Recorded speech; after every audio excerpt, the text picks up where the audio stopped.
Awesome. Zoe, would you like to introduce yourself? Hi, everybody. I'm just kind of here for backup. I'm Zoe Cole. I'm a fourth year at Ross University and going into the match this year applying EM. Awesome.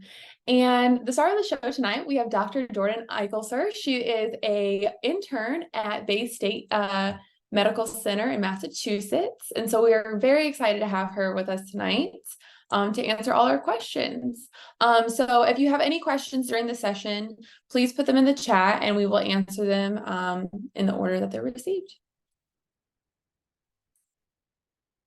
So kicking off the first question, what information does ERAS encompass? We're here to talk about ERAS, all things. First of all, what is it?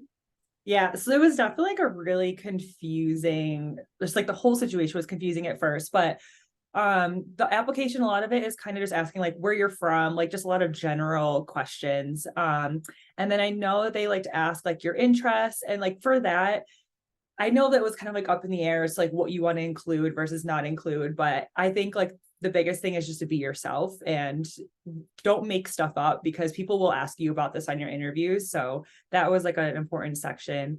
Also, there was a lot of it was just like filling out like what programs you wanted to be included, and but a lot of it was pretty much just like general questions to fill out. I'm like trying to remember. It's been a little bit. All right, thanks so much, Jordan. Our next question is going to be, when should your ERAS application be submitted to potentially get your top choice?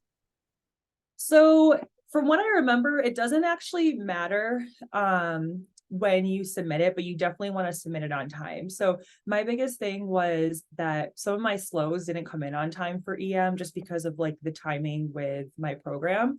But you still want to submit your application on time. And then what I did was when those letters of recommendations did come in, I would just I ended up emailing all the programs that I applied to, but definitely email the programs that are like of your top interest and just let them know like, hey, my application is now complete. All of my slows are in. But when I submitted mine, I did mine like a couple days early just to ensure that everything was submitted on time. Because I know there's like a little bit of a delay with everyone trying to submit them at the same time. Awesome. And a big question for all of us IMGs, what is the number of how many programs we should apply to? I struggled with this myself because, being an IMG, my school had recommended that you apply to 150 programs. But if you do that, that is very expensive. It comes out to be like $4,000 if you choose to go that path. EM the past couple of years has been kind of less competitive, so I haven't felt the need to apply to 150 programs. I think I ended up applying to 120, and even that was really kind of overkill. But I guess it kind of just depends on like what your competitiveness would be. Like, so with like your scores and stuff like that, or any like connections you might have to other programs that you've like reached out to. But I would say like maybe 120 at the most, I felt pretty comfortable with. Okay, nice. So being that you talked about the price, being that it's $4,000 in IMGs, we don't really have it like that. What are ways that you would implement like, financing that? And then a follow-up question, once you answer that, is how did you kind of rank your programs? And, how did you have like your backup plans too? So your top choices and your backup, what was your plan being that you're an intern this year? Yeah, so for being able to afford the applications, I just knew to set aside money from like the student loans that I was receiving money from. And then I also kind of just at this point, like you're spending so much money. So I kind of also just use my credit card in the meantime too. I know it sucks to have to keep building up extra money, but I had put most of it on my credit card and then had used some of my student loan money to like pay that off on my credit card. As for ranking, so went to a lot of meet and greets, and also I took advantage of a lot of like the residency fairs online. And I took like the opportunity to meet with some of the residents and just like people involved in the program, whether it was like a program director. And I would really just ask like the questions of stuff that you really care about. Like, is this a 3-year program? Is it a 4-year program? If you're interested in something like sports medicine versus like wilderness medicine, is that something that they offer for fellowships, or if it's like an opportunity that you can do for like an elective? And then I kind of just went from there. But I think the biggest thing with ranking would be just knowing if you want a 3-year program versus a 4-year program, and then kind of like making lists based off of that. And then, you know, like the length of shifts, how many shifts per month. But a lot of it, I looked at like what they offered for electives and kind of like the length of the program and went from there. Awesome. And kind of going off of that, how do you rank backup specialties? You know, I think IMGs, they always say have a backup plan or a parallel plan. And how do you kind of fit that into your ranking system? And then can you talk about signaling and what signaling is? Yeah, so I only applied emergency medicine. I was also told like, oh, you should do like a backup of internal medicine or family medicine. And this is maybe not the way to think about it, but for me, I was like, if I'm not doing emergency medicine, then I don't want to be a doctor. So I kind of only applied to just emergency medicine. So I can't really speak for like dual applying because I'm not really too sure how that works. Unless someone else, maybe, I don't know if like when Tori comes on, if she knows a little bit more about that. And then for signaling, so when I did it last year, we got 5 signals, and you were told to not signal the programs that you rotated at because they already are aware of you, and you kind of like do your interviews on site when you rotate there. So I used my signals for programs that I was definitely interested in. And then also I kind of like threw in a reach program. And the purpose of them is so that they kind of like know that you're interested, and hopefully will look at your application, especially if you're someone that they maybe typically wouldn't look at. I know like with being an IMG, I was kind of hoping that those would help maybe get my application seen. From all the programs that I did signal, I only got interviews from like 2 of them. I knew one of them was like kind of iffy with IMG applicants, so I was kind of, you know, borderline with that, but I did get interviews at only 2 of the programs that I signaled. Nice. So being that you just kind of went through the ERAS process and we're all kind of struggling with that, that's about to open in like the next couple weeks. What would you say is like the most important section that we should kind of be focusing on? Or if you had to like put like from A to Z, what's the most important thing? Personal statements, grades, slows, especially in EM, what would be your advice? So I think like during my interviews, the biggest thing that came up were my slows. Most people don't know what those slows say. But like a lot of the residents, like if you had a resident that was interviewing you, they would kind of give you like a hint as to where you stood based off of like the ranking of that program, like as a student. And then they would also kind of like hint towards, you know, how the program felt about you and like how you were as a student. So I definitely think that the slows are very important. And like I said before, I do think it's important to, if your slows aren't going to be uploaded right away, to definitely notify your programs when they are uploaded. For IMGs, the uploading has to go through ECFMG. So like US students, they get them uploaded right away and they're there. As where IMGs, it has to go through ECFMG. So it just takes like that much longer. And if they're uploaded earlier on, then usually they're uploaded right away. But like the closer to the deadline, the longer it takes for them to get uploaded just because they're like very busy. Hi, Tori. So that was definitely an important part too. And then believe it or not, like you hear some people saying like, oh, no one reads your personal statement, you know, it's whatever. But I actually had a lot of people bring up my personal statement during interviews. And like, I thought that the personal statement was like a really good time to shine, because I had used like in my statement, I used to be a dancer in my previous life, and I tied that into emergency medicine. And a lot of people liked the comparison of the two. And I think it came up in almost every single interview. Awesome. Well, we have Tori that just joined us. So Tori, would you like to introduce yourself real quick? Hi guys, I'm Tori. I'm so sorry I'm late. I'm on MICU, and if you know, you know. I'm just happy to be here. I went to St. George's University and I just graduated in June, and I have started my residency at the University of Chicago. It's been fun. Residency is an interesting space. Very happy to be here though. Very, very happy to be here. And yeah, I'm excited. I feel like I remember being in this position last year and there's so much anxiety and big question marks about it. But like, it sounds as cheesy as it sounds, really just be yourself. That's going to be like the theme of this. And everything we talk about, Jordan's already alluding to it, like talk about who you are. That goes such a long way because aside from like the application process, you're going to do that all throughout interviews. So get ready and get comfortable to talk about yourself for the next 5 to 6 months. So yeah, it's nice to see all of you guys. I'm sorry I was late. No, we're so happy that you joined us. The next question is from the chat. So do you guys feel that the residency fairs and resident meet and greets helped you gain interviews?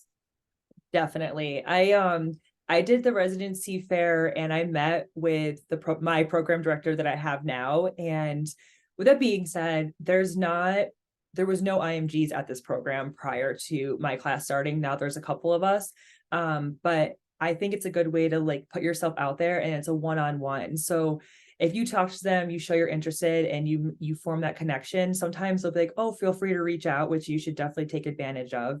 But it also puts your name on their radar. So I do think that it really helps. And then as for reaching out with the residents, they're going to be completely honest with you about the program. Like they're not going to lie to you and say like, oh, come to this program. Most of them like want you to match somewhere that you're going to feel comfortable and like. So by talking to them, you're really going to get like all the details about the program.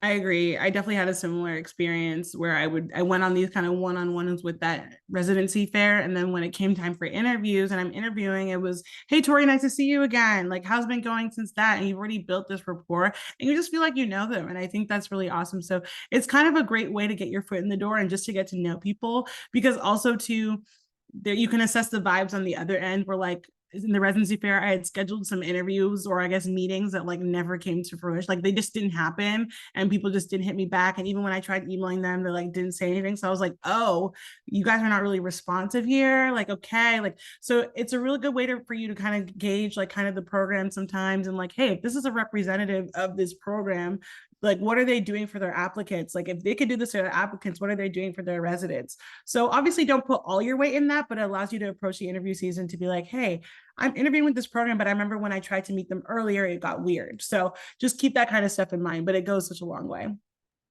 I agree. And one more thing to add to that too. So like my program had like a game night as like one of the meet and greets, and my program's like really huge on wellness. Like we do a lot of stuff, you know, as a group, but then we also have like our war clubs that are separate, and that turns into like a pool party, but also like discussing things and kind of like a journal club. And we like our wellness committee just keeps getting bigger and bigger. So game night is like one of the things that we like to do. So it was just kind of like a good insight to see like what the program actually does to make sure that everyone is like well and happy and gets together and whatnot. Nice. I love that. So guys, on the application, do you think that the geographic preference is something that is of importance? Is that new, Jordan? Just if I can confirm. Yeah. So for Okay. us, the signaling was you were just literally signaling what programs you were interested in. I think geographic's new this year. If I were applying this year, I would say that like, and I was kind of giving advice to Zoe earlier too. So like the biggest thing is if you have a location that you definitely want to be in, especially if you want to be like by family and whatnot, then that's definitely something to consider. Cause I know like with being from SGU as well too, like I was away from family for 4 years. So I knew that I wanted to be closer. And I just so happened to love the program that was close to my family. Even being close to home, I rarely see my parents, but it does help if I have like a free minute to be able to see them. So like, if you know that there's an area that you really like definitely use that as a consideration for applying.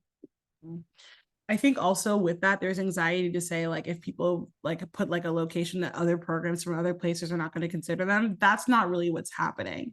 Right. I think it just gives people more of the idea of like, where would you most likely want to be tied to? But they understand that people go on the interview trail and could be impressed by a program in California when they thought they wanted to end up in New York. That's real. That happens to a lot of different people. I think it just helps sometimes in being able to say like, hey, not only has this person expressed so much interest in us, like, you know, later down, they also like are part of this area, meaning that they have the stability of the family who's going to carry them through residency, because I am not going to sugarcoat it, y'all. Residency is hard. Like it's hard. And it's to have exhausting. your community, Exactly. You can build community wherever you are. You know, I feel like I've done it a couple of times, Jordan herself as well. And a lot of people who are IMGs, you're forced into it, right? But I think having that stability of like, hey, my cousins live in this city, like, you know, my family lives in this city, my grandma lives in this city, having that connection really can go a long way. So I think you can use it to your advantage for sure, but don't look at it as like a negative to say like by using that region, like you're counted out from anywhere else. That's not necessarily true. Yeah. And also to add to that too, like I'm from the East Coast. I've always been on the East Coast, but I did apply to some programs on the West Coast. And one of the programs that was in my top 3 was in California.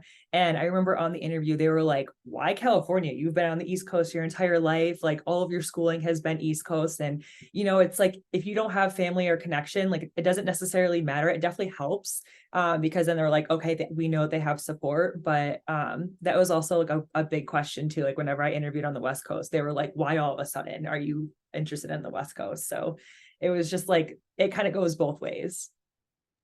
Jordan, you know, I was thinking of you when I used that example, actually, because I was like, I remember Jordan wanted to go to California potentially.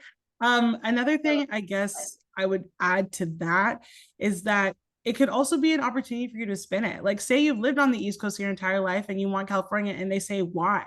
You could speak to all the positives of the program to be like, dang, like this person is serious about coming here because they're willing to leave a lot of things that they know to come out here and stuff like that. So, like, you have to look at everything from a positive spin, and you have to sell yourself. And selling yourself is really just being yourself and showing people who you are. And the application really is the first opportunity to do that. So don't put all your stress and weight into it. It gets you through the door. So make sure you showcase yourself well. But a lot of it happens on the interview trail and conversations that you have later. But don't stress, guys. And here's the thing. A lot of this is coming from like I stressed about a lot of the things that y'all stressed about. And I'm out here asking myself, what was I doing when I should have enjoyed my 4th year that much more? I enjoyed 4th year, mind you, but I felt like a lot of unnecessary energy went into thinking about little things when everybody on the other side, nobody has time to think about that. Right. Your program director is still a position. They still work. So they're not out here like trying to like read through like and sift through all these tiny little things that we overthink. So that's really like my blanket statement for this entire thing. Like, you are okay. Take a deep breath. Okay. It will be fine. And Tori, earlier this was a question and now it's like finally coming back to me, but they were just asking like the different sections of ERAS and I had totally blanked, but a lot of it is just kind of like your personal questions, like where you're from, and then also like any awards you received, your interests, your personal statement, but what else was on there? I'm kind of I forget like what I'm missing here. I think it was like taken away.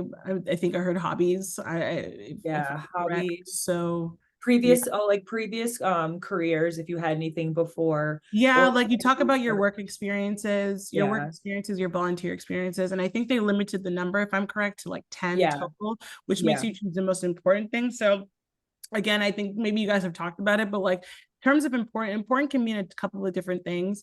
Important could say relevant to the career or the field that you're going into. And a lot of that is tied into longevity of like what you doing something. So like if you're part of our organization for like 3 years, and not, again, just not to induce anxiety in anyone, I'm putting out numbers and examples. Don't, hold on to these things. But if you did something for 3 years, that maybe is also not part of medicine compared to something of like joining an organization and you were part of it for 3 months and you can't speak to it.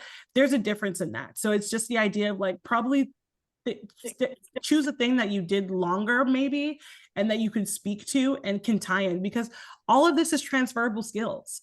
All going through life is to gain transferable skills to like what your passions are and what you want to work on.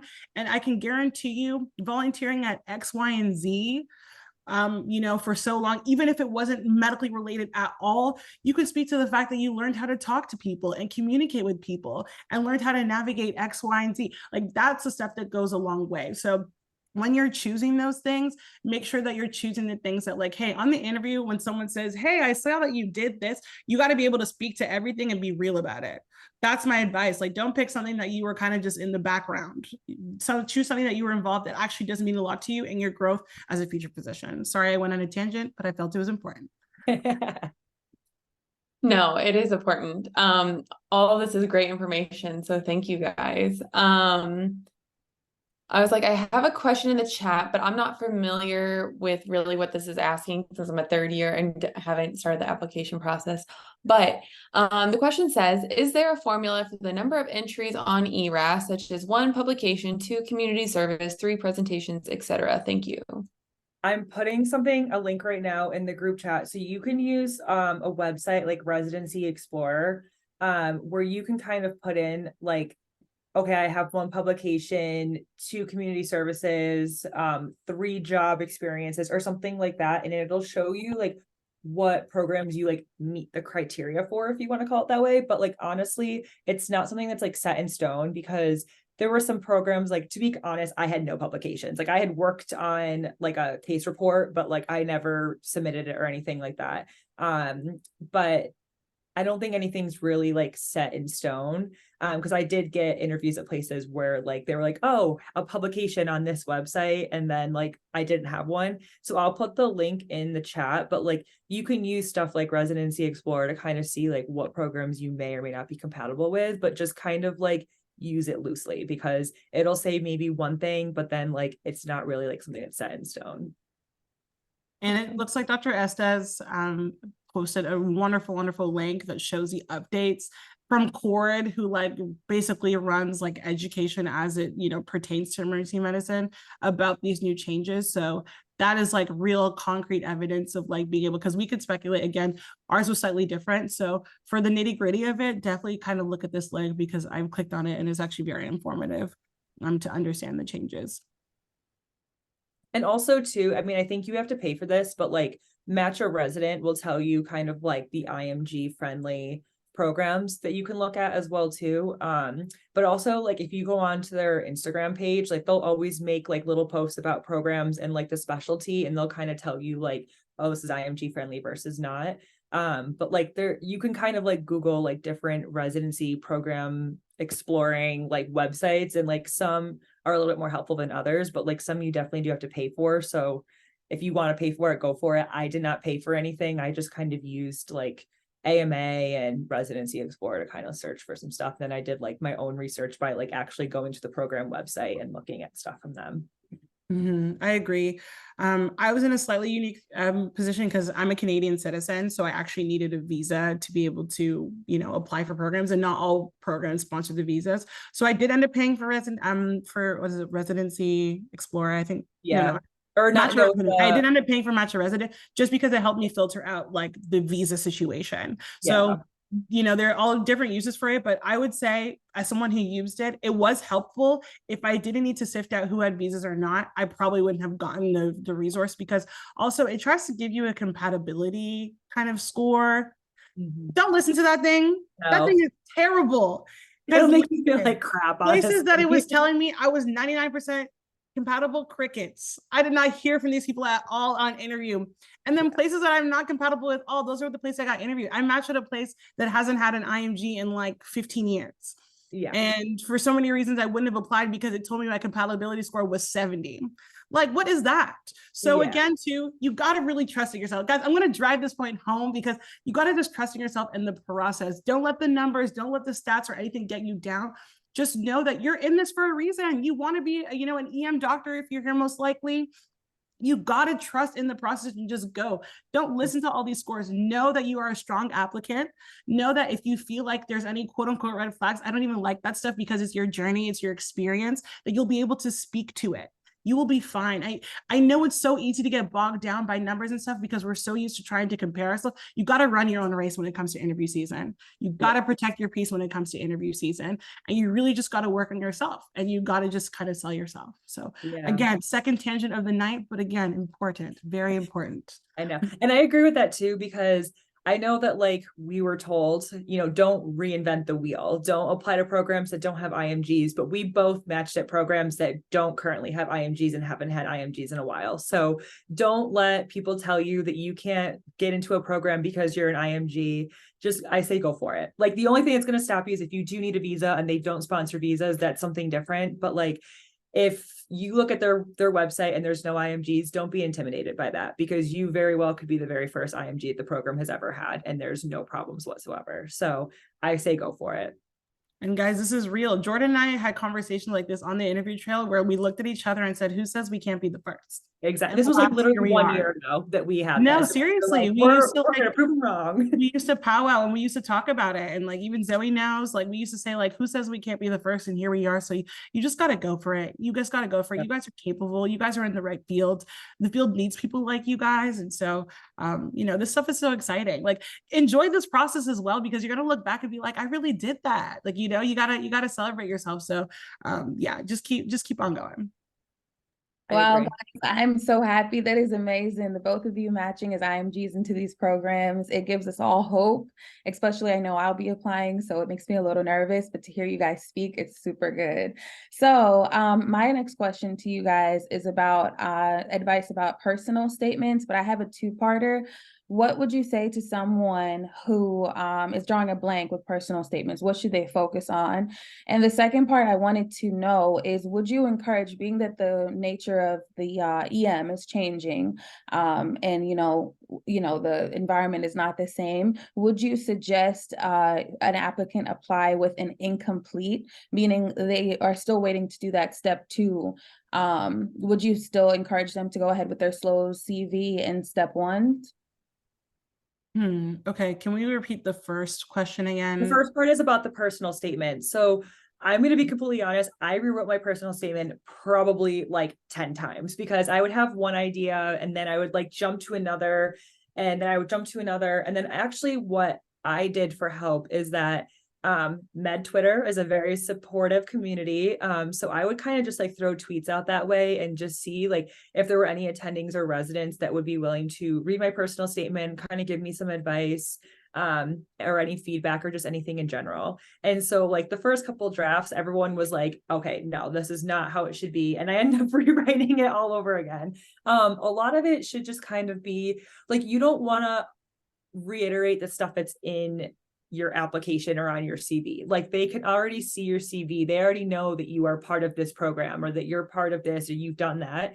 You kind of want to like show why you love EM without basically like reiterating what an EM doc does. Like, so like with mine, how I said, like I compared mine to when I used to do dance back in the day. Like I had done dance for 13 years and I kind of compared like, you know, I was in ballet for one thing, and then I was in like tap and hip hop and all these different classes. And I basically said like, you know, I would be changing my shoes for one thing and then going to one room for one thing and then changing my shoes and going to something next. And that's kind of how like EM doctors work too. Like you go in one room with a complaint of abdominal pain and then you go somewhere else with chest pain. And I would just kind of like really like to highlight like what it is about EM that I really liked and why I would be a good fit for emergency medicine. And that's kind of like where I went with that.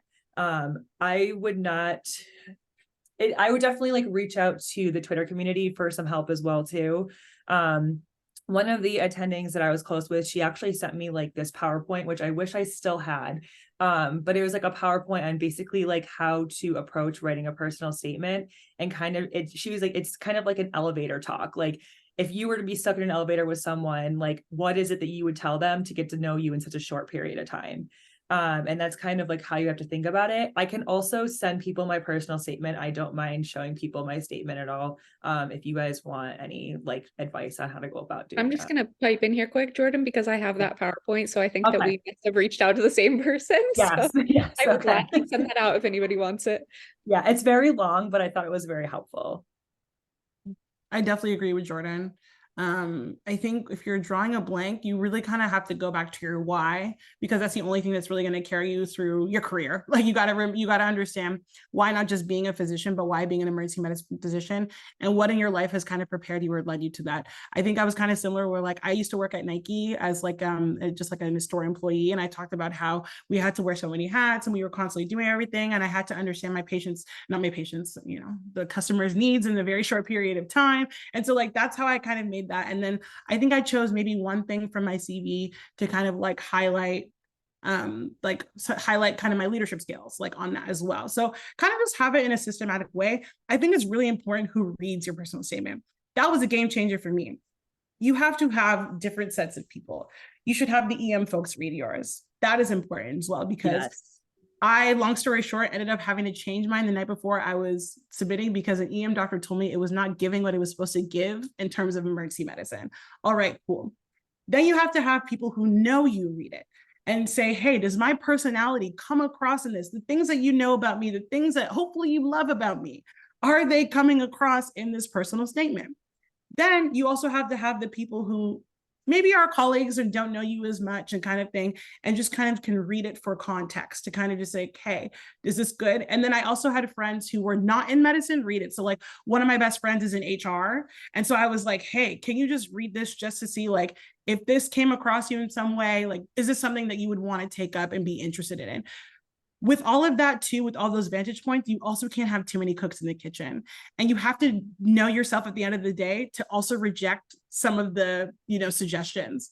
And like, you don't have to tell people everything you use in your personal statement. That's fine.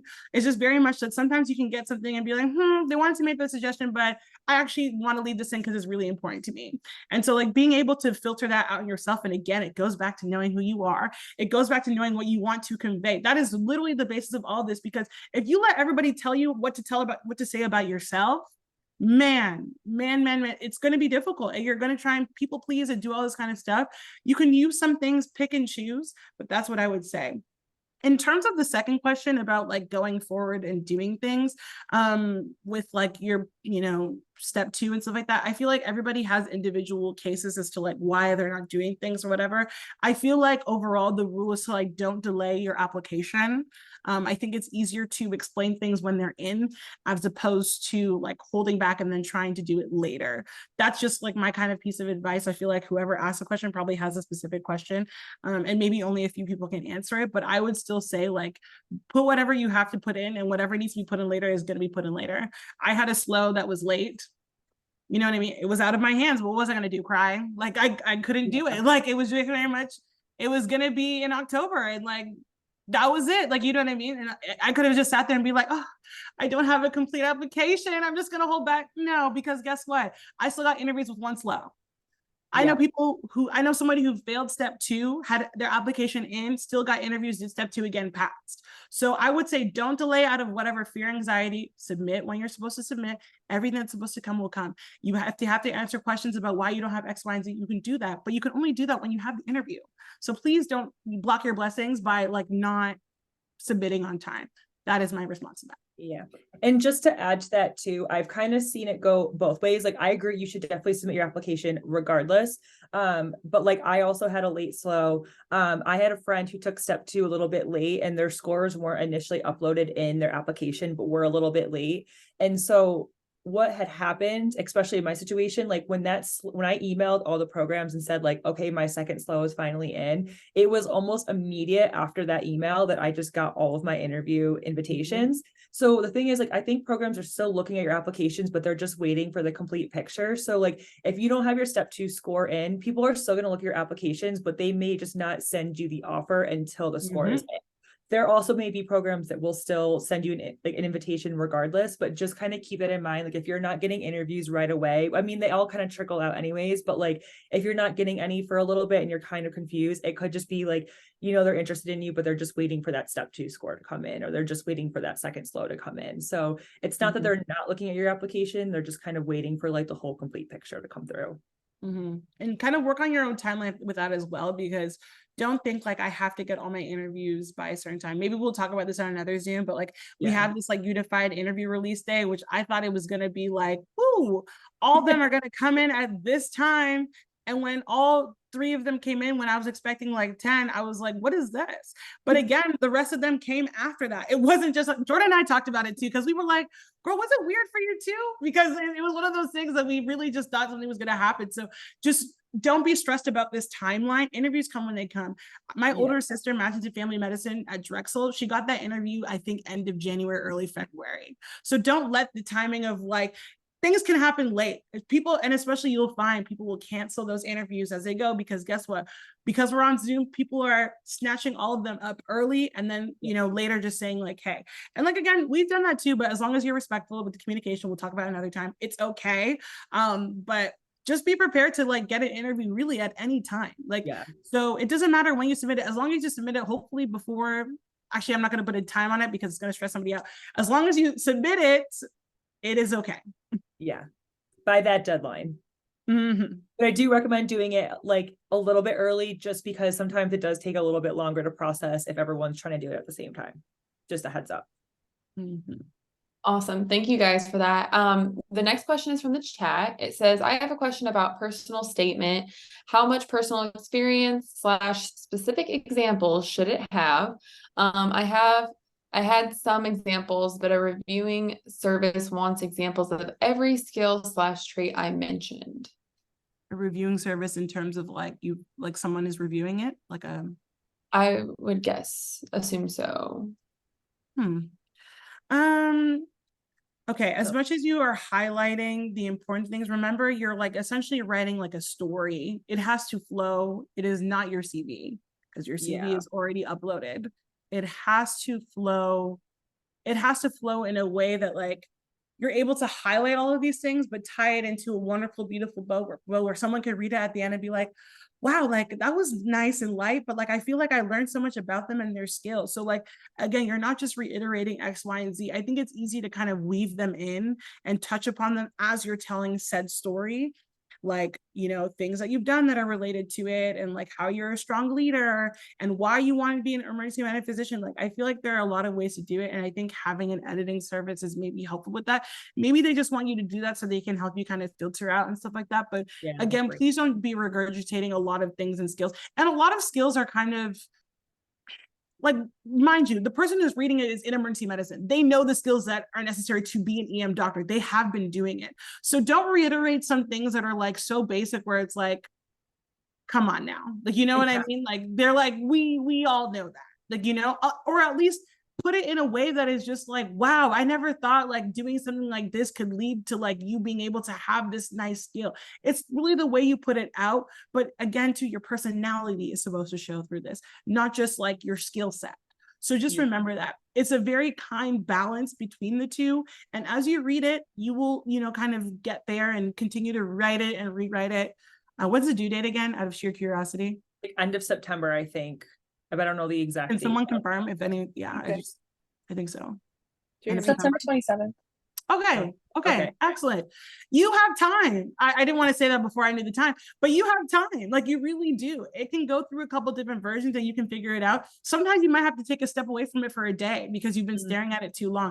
A lot of it is fresh eyes as well. That goes a long way, but please, I would say don't reiterate things like that. The whole point that people say, people have to read hundreds, if not thousands of these. They don't want to see the same thing over again. They want to see something that makes them say, hey, I would love to talk to this person more about this. Because, for example, I know hobby sections are not a thing, but if I was in your shoes, I still would have put this in my personal statement. I said I was a brunch enthusiast. Now you would ask, Tori, what does that mean? I would break it down for people. I said, there's brunch for everybody.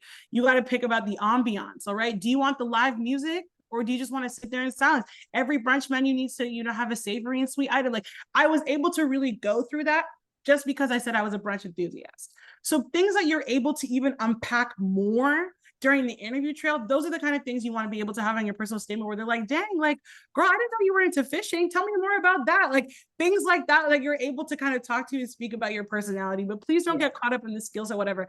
That skill set is shown through a lot of like the things attendings write for us, the letter of reference, and stuff like that. A lot of those are conveyed in that time. Don't take up a personal statement. Your personal statement is supposed to be personal, okay? So that's kind of my advice. And definitely too, like adding on to like the hobby section. So like there were some interviews, a lot of them were like, you'll have 3 or 4 interviews with a program and they're only like 10 or 15 minutes, depending on the program.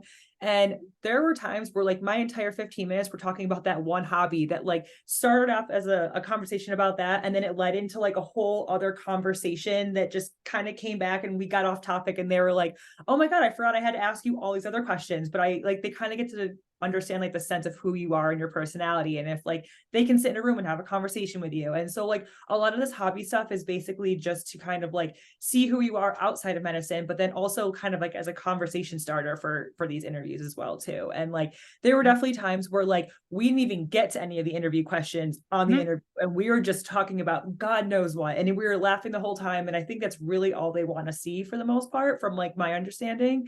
And then also too with like the personal statement, like I definitely like included some of my personal experiences on my rotations and tried to like include it in there, but I didn't reiterate like, oh, I worked as a waitress for 2 years, or I did this for, a million years. Like I didn't like reiterate what was on my CV. I kind of like incorporated it into like my experiences, and then like why, you also have to kind of find like a good balance of like why you would be good with EM without basically like outlining like, okay, well, EM people do this, so I know I can do this. Like you just have to, like as Tori was saying, you have to just kind of like sell yourself, but don't like do a bullet point of stuff that EM people already know about. Like you just have to find like that good balance of stuff.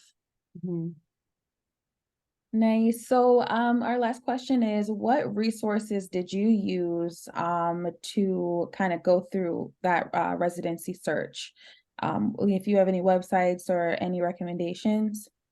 So I put a couple in the chat already. I would definitely use like Match a Resident if you want to pay for a service. I thought Residency Explorer was also good. And then I believe, I'm trying to see if I still have things saved, but I want to say like there's something also on AMA as well too, that had like a residency search too. I would definitely say Residency Explorer is more than enough, but knowing who you are and yourself, like you have an idea like, hey, I want to be in Pennsylvania. You got to do the heavy lifting and find out what programs are in Pennsylvania. And then you got to do the heavy lifting on going on their website and sifting through everything. That is what I would say. You got to be able to, yes, identify the program. It's nice to see everything at a glance, but if you're really interested in a program, you got to be deep dive in there. Like you really got to see all the things they have to offer. You got to look at the page and be like, are these my people? Are these the vibes that I'm looking for? You got to see like what off-service rotations, and again, things will be answered on the interview trail. But one rule of thumb for me, which was like, obviously, if I went on a website and it was hard to navigate, that tells me a lot. Yeah. And it's one of those things that's like, listen, at the time, I'm like, this is 2022. If this thing is looking like a browser from 1999, we have a problem, okay? Because clearly you're not doing things to kind of make things seamless and stuff like that, or they're not putting enough information. That's a little sketchy to me, because I should be able to know a lot about your program, and even more if I talk to people. So go through the websites and really kind of see the nitty gritty. Social media. Yeah. Twitter can go both ways. It really can go both ways. It can induce anxiety, it can be very helpful. You need to find your happy medium and know what to do with that. But when someone is out here talking about their program and saying they don't like it, be aware. But if someone is out here saying, hey, I feel so supported by my program because I'm going through X, Y, and Z and being vulnerable on the internet, also take a note of that. But you have to know during this time, you can have all the websites in the world in terms of like seeing things from a glance, but you got to be able to kind of like jump in and kind of know where you want to go, and to do that work of just like, I started out with the spreadsheet. I really tried to do that, but then at a certain point I was like, who has the time? Like, you just kind of have to know, at least just have the names, and then just kind of be like, and it's funny because I literally had like a box, literally all I did was like good vibes or bad vibes. Like, you know what I mean? It was very much just like, I had to kind of like do it that way. And then I just kind of could go, and kind of see from there. But I would just say, you got to do the heavy lifting. The websites that have been posted are wonderful resources. Yes, the EMRA one allows you to do geographically, like it's great. Use those ones, but also be willing to do the work. Yeah, Dr. Sorry, go ahead, Jordan. Oh, sorry. I was going to say with Frida, like you can put in so you put in emergency medicine, and then you can search by geographic location. So if you want to be in the Northeast, you click Northeast, and like all of those programs will pop up. I put that in the chat as well. I know this link that Dr. S has just posted of the EMRA site, like Tori just said, you can filter it by so many things. I think Visa as well. And then also it will put it in a spreadsheet for you. So if you want to download it as like a Microsoft like Excel sheet, it will do that. And so you can like then manipulate like your list from there. It's very nice. Yeah. There are like that spreadsheet that we were talking about that's kind of like going around with like EM programs, that stressed me out and it made me shut down. So if you are like one of those types of people, do not look at the spreadsheet. Just use the website resources and kind of go from there. And as Tori was saying, like, so with social media, like a lot of programs have Instagram pages. Like, creep on those Instagram pages, see what they're posting, what their videos are. They will also be posting stuff about like meet and greets. Like, that's also how I found out about a bunch of meet and greets. Is like they put it on their story, they'd have like a QR code for signing up or like a link, and then you could kind of go from there, because it wouldn't necessarily always be on like their website, or it would just kind of be a little bit harder to keep track. But if you follow these programs on Instagram, most of them are public, so you don't even have to like be following them to see this stuff, but definitely use Instagram as a resource as well too, because I think that was very helpful with learning about meet and greets and residency fairs that I had absolutely no idea about. And talk to your friends too that are also interested in EM, because like I might know about something but maybe Tori didn't, or vice versa, and we would both inform each other. So like definitely use each other as a resource. Absolutely. Awesome. Does anybody have any last minute questions in the chat? That's all the questions that we have for now. You can feel free to unmute yourself. We're nice. We Yeah. don't wait. This is your opportunity to really ask these questions. I really enjoy this. I think like when Molly was doing them, when like last year when she was an intern, like they went such a long way when she spoke about things. And like, I was like, yeah, I need to like, oh yeah, we love to see it. Hi, Sarah. Hi. Please. Thank you so much for doing this. This is great. I do have one last question, if that's okay. In terms of slows, did you guys use OSLOs? Do you think, I've heard from some people that applied that they're kind of a waste of time, but being IMGs, I only have one slow from like a residency program, one from another EM rotation. I was hoping to get more OSLOs, from other core rotations. What are your thoughts on those? So I personally didn't use the OSLO format because I did 2 regular slows and then 2 non-EM letters of recommendation. And I think like people who, because like I know most specialties don't use like a slow format. So it was just more frustrating and confusing for them to use the slow format. So I kind of left it up to them as to like, hey, if you want to use the OSLO format, go for it. If not, like I am totally cool with like a letter, a recommendation in whatever format. But I did make sure that like I had the 2 slows from my EM rotations. I agree. It's the 2 slows and then anything else. Maybe like someone who was like, hey, I've written so many OSLOs, even though I'm IM, I would love to do that. And that's fine. I don't think it's like going to be a game changer. Again, don't look at it as like, man, the program's going to think like, why do I have, no, nobody cares. Nobody cares. Have the letters in. Okay. All that matters is the content of the letters. Do they talk about the fact that you're shy? Because if you have a regular letter and it says that you were terrible doing at this, that doesn't mean anything if it's an OSLO format. I'm just letting you know. So it's just like, just make sure you have the letters, make sure people who could speak to, your skills and your strengths. That's really what matters at the end of the day. Yeah. And Christina, I see your question in the chat about having like a LinkedIn profile. So to be completely honest, I have one, but I never use it. So I can't really answer that, but LinkedIn did not help me with this part at all with residency. Maybe it'll help like in the future trying to find like an attending position. But as for residency, I did not use LinkedIn. I was more on like Twitter was very, very helpful for EM for me, and like reaching out to people for advice and like also for personal statement help. And then again, I used Instagram to like look up programs and find out about meet and greets and other stuff that they may have had with the residents. But LinkedIn, for me personally, I just didn't use it. Yeah, definitely more Twitter. You can definitely slide in some DMs, but like also like just, you got to approach it in a certain way. Like it's helpful, like for example, with someone who you've kind of been like a Twitter interacting with and then you kind of message them, but messaging somebody out of the blue and asking for a very heavy task is different. Like Jordan had people who had like kind of said, hey, I would love to review a statement, or people that she felt confident, like she's like, hey, I've interacted with this person enough to be like, hey, like let me do that. But don't just like slide into someone's random DM and be like, hey, can you like, do my personal statement, because you're gonna be like, who are you? Like, you know what I mean? Like, you got to still kind of build some rapport. It's, even though it's the internet, it's still a place of just like, you wouldn't just go up to somebody random and do that. If they're offering their services, if that's the kind of person that they are, because again, some people say like, hey, I have time to like review 10 personal statements. Those are the people you message. Like, you just got to kind of do it in a certain systematic way. It's informal, but it's still kind of like, you got to go through the right channels. Yeah.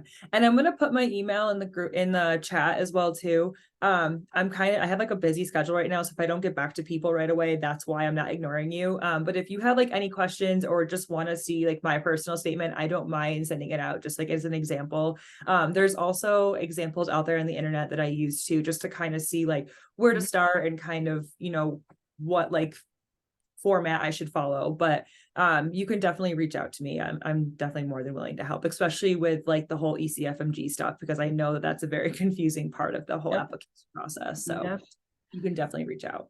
I'm putting my email in as well. I'm on MICU for like the next 2 weeks. So like, again, if you don't hear from me, it's because I'm just trying to survive. Man, these 14-hour days are getting me, but I'm learning a lot. Yep. Awesome. So yeah, if you guys have any more questions, feel free to hit us up.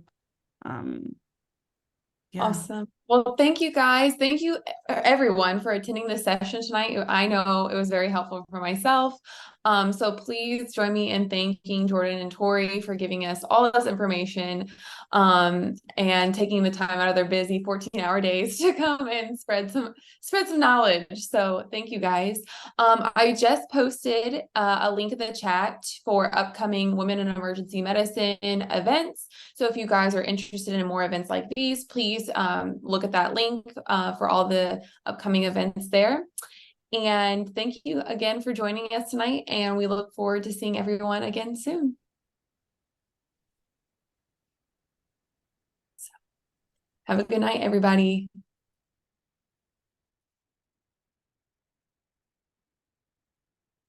Good night. Good night.